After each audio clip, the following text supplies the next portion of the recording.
기도함으로 새벽기도 시작하겠습니다. 하나님 아버지 앞에 나아가는 이 시간이 하나님의 생수를 마시는 시간, 하나님의 은혜의 장중 가운데 도피하는 시간, 하나님을 경험하는 시간, 하나님의 살아계심을 우리의 심령 가운데 확신하는 은혜의 시간이 되게 도와주옵소서. 살아계신 우리 주 예수 그리스도의 이름 받들어 기도합니다. 아멘. 오늘은 욥기의 마지막 시간입니다. 욥기 42장 1절에서 17절입니다. 욥기 42장 1절에서 17절까지의 말씀입니다. 욥이 여호와께 대답하여 이르되 주께서는 못하실 일이 없사오며 무슨 계획이든지 못 이루실 것이 없는 줄 아오니 무지한 말로 이치를 가리는 자가 누구니까. 나는 깨닫지도 못한 일을 말하였고 스스로 알 수도 없고 헤아리기도 어려운 일을 말하였나이다. 내가 말하겠사오니 주는 들으시고 내가 주께 묻겠사오니 주여 내게 알게 하옵소서. 내가 주께 대하여 귀로 듣기만 하였사오나 이제는 눈으로 주를 배옵나이다. 그러므로 내가 스스로 거두어드리고 티끌과 제 가운데서 회개하나이다. 여호와께서 욥에게 이 말씀을 하신 후에 여호와께서 대만 사람 엘리바스에게 이르시되 내가 너와 내 두 친구에게 노하노니 이는 너희가 나를 가리켜 말한 것이 내 종 욥의 말같이 옳지 못함이니라. 그런즉 너희는 숫소 7과 순양 7을 가지고 내 종 욥에게 가서 너희를 위하여 번제를 드리라. 내 종 욥이 너희를 위하여 기도할 것인즉 내가 그를 기쁘게 받으리니 너희가 우매한 만큼 너희에게 갚지 아니하리라. 이는 너희가 나를 가리켜 말한 것이 내 종 욥의 말같이 옳지 못함이라. 이에 대만 사람 엘리바스와 수아 사람 빌닷과 나아마 사람 소발이 가서 여호와께서 자기들에게 명하신 대로 행하니라. 여호와께서 욥을 기쁘게 받으셨더라. 욥이 그의 친구들을 위하여 기도할 때에 여호와께서 욥의 곤경을 돌이키시고 여호와께서 욥에게 이전 모든 소유보다 갑절이나 주신지라. 이에 그의 모든 형제와 자매와 이전에 알던 이들이 다 와서 그의 집에서 그와 함께 음식을 먹고 여호와께서 그에게 내리신 모든 재앙에 관하여 그를 위하여 슬퍼하며 위로하고 각각 캐시타 하나씩과 금고리 하나씩을 주었더라. 여호와께서 욥의 말년에 욥에게 처음보다 더 복을 주시니 그가 양 14,000마리와 낙타 6,000과 소 1,000결이와 암낙이 1,000을 두었고 또 아들 7과 딸 3을 두었으며 그가 첫째 딸은 여미마라 이름하였고 둘째 딸은 그시아라 이름하였고 셋째 딸은 게렌 합북이라 이름하였으니 모든 땅에서 욥의 딸들처럼 아리따운 여자가 없었더라. 그들의 아버지가 그들에게 그들의 오라비들처럼 기업을 주었더라. 그 후에 욥이 140년을 살며 아들과 손자 4대를 보았고 욥이 늙어 나이가 차서 죽었더라. 아멘. 오늘은 욥의 마지막 장이죠. 하나님의 모든 질문이 끝나고 욥은 드디어 입을 열어 말합니다. 2절과 3절이에요. 주께서는 못하실 일이 없사오며 무슨 계획이든지 못 이루실 것이 없는 줄 아오니 무지한 말로 이치를 가리는 자가 누구니까. 나는 깨닫지도 못한 일을 말하였고 스스로 알 수도 없고 헤아리기도 어려운 일을 말하였나이다. 이 구절을 좀 어떤 뜻인지 다시 한번 풀어서 해석하면 이런 뜻이에요. 주님이 이 천지를 만드시고 모든 만물의 운행을 계획하시고 다스리시고 리오야단과 베헤모까지 만드시고 그것을 결국 하나님이 통치하고 꺾어버리실 모든 하나님의 그 커다란 경륜과 크신 하나님의 이야기를 듣고 목격하게 된 이 욥이 하는 말인 거죠. 주께서 모든 것을 하실 수 있으며 주의 뜻이라면 그 누구도 막을 수 없다라는 거 저 알고 있습니다. 너무 잘 압니다. 알지도 못하면서 당신의 뜻에 대해서 함부로 이야기한 사람이 도대체 누굽니까? 그러니까 자기가 그랬다는 게 아니에요. 그래서 새 친구들이 그랬다는 거죠. 그래서 저는 이렇게 말했던 겁니다. 저는 모른다고요. 인간의 이해 능력을 벗어나는 당신의 놀라운 일들을 저로서는 알 수 없는 것이라고 저는 줄곧 말해왔습니다. 그러니까 2절과 3절이 우리 한글 성경으로 보게 되면 약간 좀 애매하죠. 하나님 못하실 것이 없고 모든 것을 하시는 전능한 하나님인데 3절에 무지한 말로 이치를 가리는 자가 누구니까.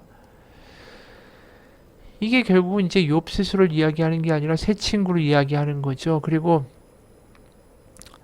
여기에 나는 깨닫지도 못한 일을 말하였고 스스로 알 수도 없고 헤아리기도 어려운 일을 말하였나이다.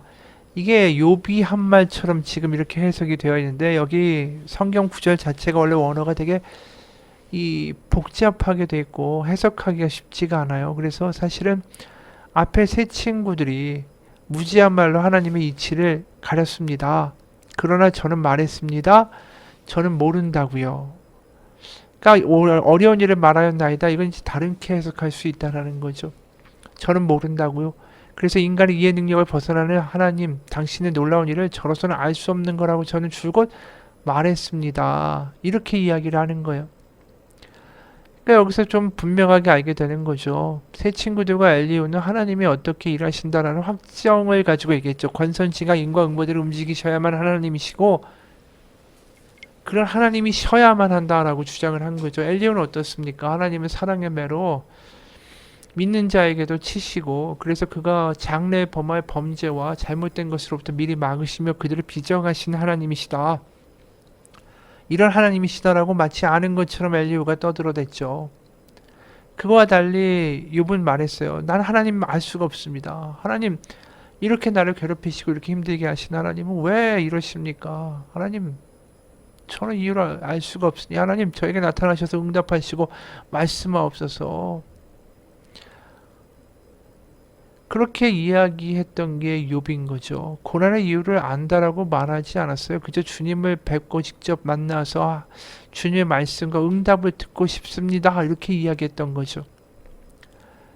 그래서 이렇게 해석할 수 있다는 거예요. 저들은 저렇게 말했지만 나는 놀라운 일들을 저는 할 수 없는 거라고 저는 줄곧 인정했었습니다. 그래서 4절에 내가 말하겠사오니 주는 들으시고 내가 주께 묻겠사오니 주여 내게 알게 하옵소서. 이 말은 다르게 풀면 제발 제가 하는 말을 들어주십시오. 제가 여쭐 테니 제게 알려주십시오라고 제게 하나님이 응답, 이 고난에 대한 이유를 이야기해달라고 설명해달라고 그렇게 원했었는데 5절에 내가 주께 대하여 귀로 듣기만 하였사오나 이제 눈으로 주를 배옵나이다. 이제 드디어 제 귀로 주님의 음성을 듣고 제 눈으로 주님을 만나게 됐습니다. 이렇게 말하는 거예요. 그러니까 새 친구와 이 엘리후는 하나님을 만나지 않고도 자신들이 하나님의 뜻을 너무 잘한다라고 교만을 떨고 그랬죠. 근데 욥은 끝까지 하나님을 알 수 없다. 왜 나에게 이런 고난이 닥치는지 하나님께 그 응답을 듣고 직접 만나서 하나님의 음성을 듣고 싶다. 난 하나님이 이런 분이다라고 말할 수 없다. 나는 모르겠다. 모르겠다라고 이야기한 거예요. 그리고 앞서 이야기한 것처럼 그 크신 하나님이 자기를 만나주고 자기를 기억해주고 자기에게 응답하신다라는 것 자체가 욥에게는 커다란 위안이 되는 거죠. 주님이 나를 포기한 게 아니구나. 나를 버린 게 아니구나. 그걸 주님의 그 긴 이야기 가운데 절절하게 깨닫는 거예요. 그 크신 하나님이 리오야단과 바다와 하늘과 천지와 모든 피조물들을 창조하신 하나님이 나와 지금 이야기하신다. 나를 기억하셔서 나를 무시하지 아니하시고 나를 찾아주셨다. 그게 경험되니까 고난의 이유를 자기가 이해하는 게 그렇게 중요한 게 아닌 게 됐죠. 왜냐하면 하나님이 나를 버린 것이 아니고 나를 그 크신 하나님이 나를 기억하고 계시다. 그러면서 이제 제가 주님을 뵀으니까 내 문제 또한 나는 이해할 수 없지만 왜 고난이 일어나는지 설명할 수 없지만 여전히 나를 잊지 않고 계시는 주님이 계시다라는 것만으로도 족합니다. 내가 주님의 손안에 있습니다. 그걸 고백하게 되는 거죠. 그걸로 모든 게 풀어진 거예요. 그래서 6절에 그러므로 내가 스스로 거두어드리고 더 이상 질문이나 이유를 묻지 않고 티끌과 제 가운데서 회개하나이다. 이렇게 얘기하는데 회개한다라는 말은 원어로 위로를 얻는다라고도 해석할 수가 있어요. 그래서 내가 더 이상 질문하지 않겠습니다. 그리고 내가 이 티끌과 재 가운데서 그동안 많은 멸시와 멸시와 조롱을 친구들에게 당했지만 이제 주님으로 말미암아 저는 위로를 얻습니다. 주님이 나타나셔서 저와 말씀하시고 저에게 살아계심을 하나님 보여주신 것만으로 저는 주님께 위로를 받습니다. 더 이상 이제 묻지 않습니다. 이렇게 이야기하고 있는 거예요. 자신의 문제가 설사 해결되지 않았다고 할지라도 주님이 자신을 기억하신다만 그 이유 하나만으로 벌써 위로와 평강을 얻게 된 거죠. 이미 말한 요한복음 4장의 사마리아 여인이 문제가 여전히 해결되지 않고 남편도 5명 있었고 지금 있는 남자도 남편이 아닌데 자기를 그렇게 조롱하고 멸시하고 그렇게 손가락질해댔던 그 동네 사람들에게 와보라라고 말할 수 있는 당당함이 어디서 생겼습니까? 바로 하나님이 나의 하나님이다라는 확신이 있었기 때문인 거죠. 그 사마리아 여인에게 또 욥에게 항상 지적되는 말이 뭐냐면 하나님은 너의 하나님이 될 수 없어. 너 같은 죄인의 하나님이 아니야. 너 그런 식으로 하나님이 사랑에 매료치시는데 거기에 대해서 그렇게 하나님께 항변하고 대드는 너는 하나님의 자녀가 아니고 하나님은 너의 하나님이 되실 수가 없어. 너 같은 작자의 하나님이 아니야. 이렇게 세상이 이야기했던 거죠. 근데 욥이나 사마리아 여인이나 예수님을 만나고 욥은 하나님을 만나면서 세상 가운데 외칠 수 있는 근거가 생긴 거예요. 하나님은 이제 나의 하나님이다. 그게 참된 위로인 거죠. 로마서 8장 32절에 이런 말을 사도 바울이 해요. 그런즉 이 일에 대하여 우리가 무슨 말 하리요? 만약 하나님이 우리를 위하시면 누가 우리를 대적하리요? 사도 바울이 얼마나 많은 환난과 핍박과 고난을 겪었습니까? 성교 가운데 아니 하나님을 믿는다면서 왜 넌 네가 가지고 있는 병도 고치지 못해? 그리고 하나님을 믿고 예수님을 전한다고 하는 작자 저 작자는 이단이야 하면서 사람들이 돌을 던지고 조롱하고 멸시하죠. 그런데 이렇게 얘기하지 않습니까? 하나님이 우리를 위하시며 하나님이 나를 기억해 주시면 누가 우리를 대적하겠는가? 하나님이 나를 기억해 주시고 나와 함께 계신다면 그것 자체가 너무나도 큰 위로가 된다라고 사도 바울이 이야기하고 있는 거죠. 우리에게도 그런 역사가 있는 거 아닙니까? 그게 바로 성령의 역사죠. 성령을 뭐라고 이야기합니까? 위로의 영이다 라고 이야기해요. 바로 어떤 상황 가운데도 하나님이 나와 함께 하시고 나를 기억하신다라는 것을 우리가 알게 해주시는 하나님의 영. 그게 욥이 바로 42장에서 체험하고 있는 하나님과의 조우의 경험이 우리에게 있다라는 거죠. 그래서 사도행전이나 수많은 그 역경과 고난의 사도들이 겪어가는 이야기들의 결국 배후에는 성령을 통해서 하나님이 그들과 함께 하신다라는 것을 그들이 뜨겁게 경험하고 알고 소유했기 때문에 지금에 보이는 고난과 환난과 역경이 문제가 더 이상 되지 않았다. 그렇게 이야기하는 거 아닙니까? 욥도 마찬가지예요. 그리고 욥은 하나님이 그의 모든 것을 회복시키시는 역사까지도 맛보게 되죠. 10절에 욥이 그의 친구들을 기도할 때에 여호와께서 욥의 곤경을 돌이키시고 여호와께서 욥에게 이전 모든 소유보다 갑절이나 주신지라.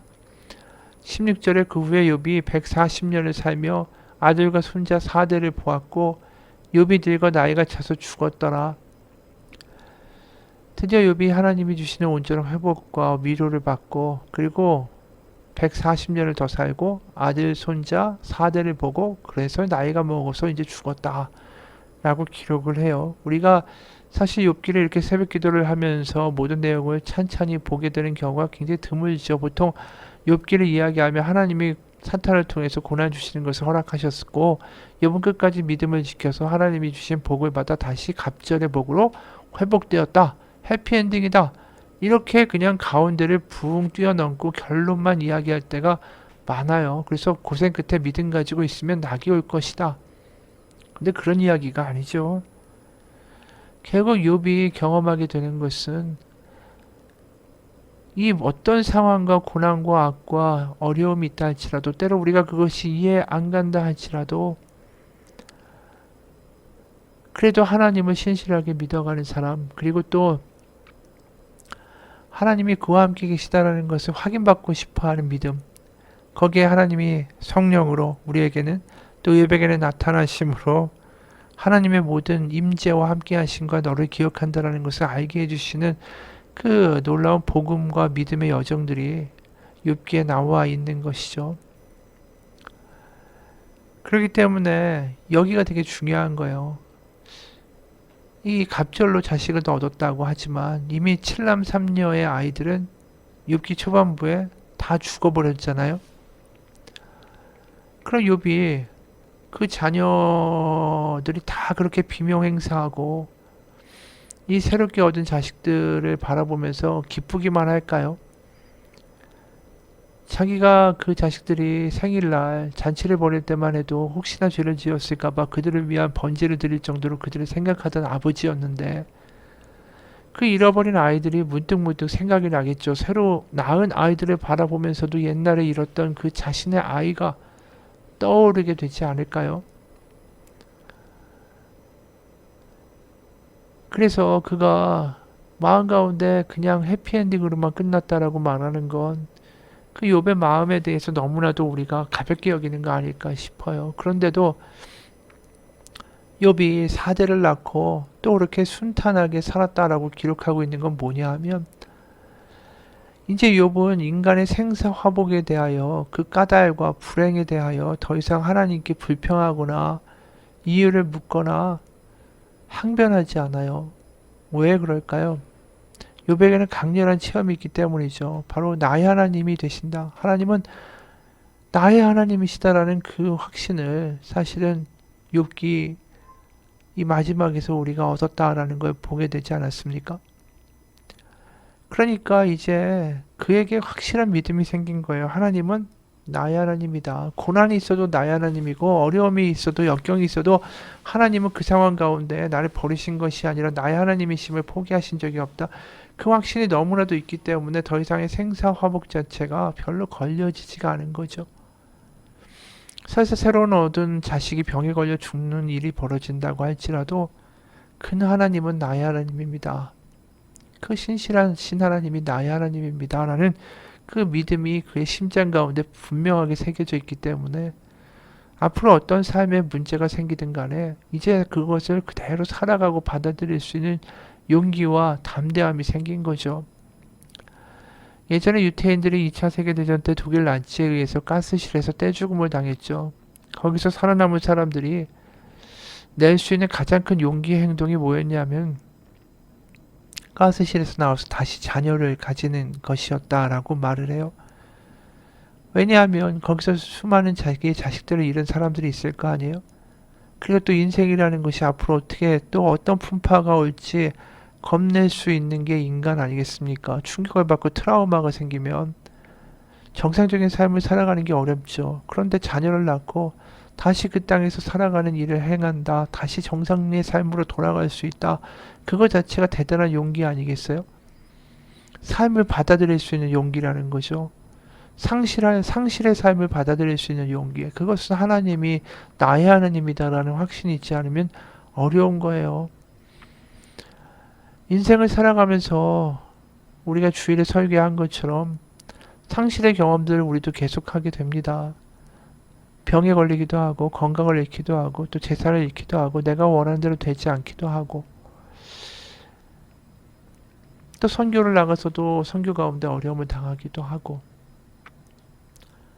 하지만 그러한 상실의 경험들이 하나님이 안 계시다라는 것을 의미하는 것이 아니라 그 상실을 넘어서서 나에게 하나님밖에 없고 하나님만이 참 하나님입니다라는 고백이 우리 가운데 빚어지기를 하나님이 원하신다. 그 이야기를 우리가 하지 않았습니까? 아브라함이 이삭을 100세에 얻은 아들을 눈에 넣어도 아프지 않은 그 아들을 하나님 바치라고 하실 때 우리는 그렇게 매서운 하나님을 만나게 되죠. 하지만 하나님은 그렇게 자식을 빼앗아가기를 원하시는 무지막지한 하나님이 아니었습니다. 아브라함이 그 아들을 하나님께 바치고 사실 어떻게 살겠어요? 아들이 죽으면 이제 밥을 먹어도 텅 빈 그 장막 안에서 혼자 밥을 먹고 아침에 일어나서 이삭아 불렀을 때 아무 대답도 없는 그 허전함을 맛봐야 되고 하루를 사는 게 아니라 지옥이 될 수 있는 그러한 일이 아들을 죽이는 거 아닙니까? 그런데도 아들을 죽이겠다라고 그 아들이 없어도 아들이 때로는 죽었다 할지라도 그래도 저는 하나님을 믿습니다. 하나님밖에 없습니다. 라는 그 고백이 하나님한테 아브라함으로부터 듣고자 하셨던 고백이다라는 것이죠. 하나님은 우리의 것들을 뺏어가기를 즐겨하시고 우리를 학대하기를 즐겨하신 하나님이 아니십니다. 우리에게 고백을 만들어내길 원하시죠. 내 삶에서 어떠한 일이 있다 할지라도 하나님은 나의 하나님입니다. 그렇기 때문에 나는 살아갈 수 있는 용기를 낼 수 있습니다. 그 그게 믿음이라는 거죠. 살아갈 용기를 다시 얻는 거예요. 하나님이 나의 하나님이기 때문에.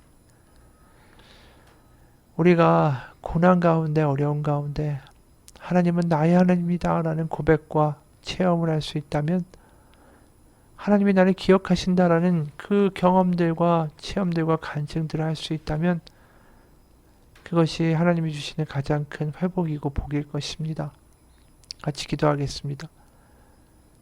우리 삶 가운데 어려움이 닥쳐오고 욥처럼 때로는 힘든 경험들을 하게 될 때에 하나님 우리에게 원하시는 것은 하나입니다. 하나님은 나의 하나님입니다. 내가 무엇을 얻어, 내가 행복을 얻어, 내가 더 높은 자리에 올라가 건강이 회복돼야 나의 하나님이 되시는 것이 아니라, 이런 상황에도 하나님은 나의 하나님입니다. 그 고백이 우리를 광야에서 가나안으로 이끌어갈 것을 믿습니다.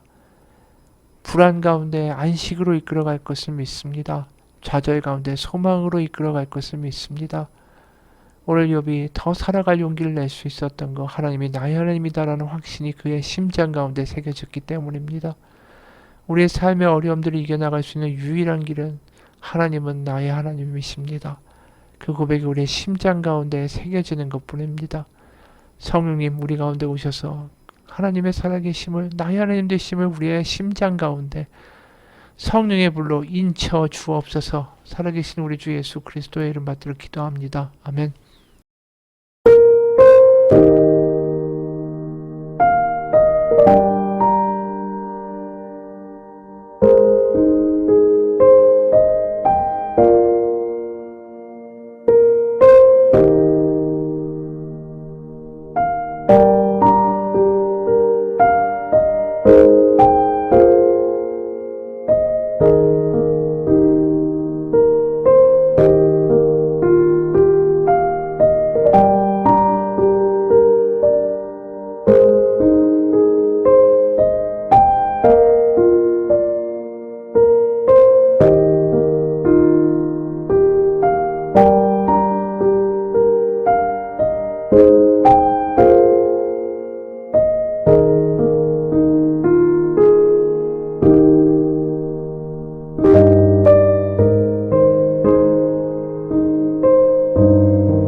옵니다.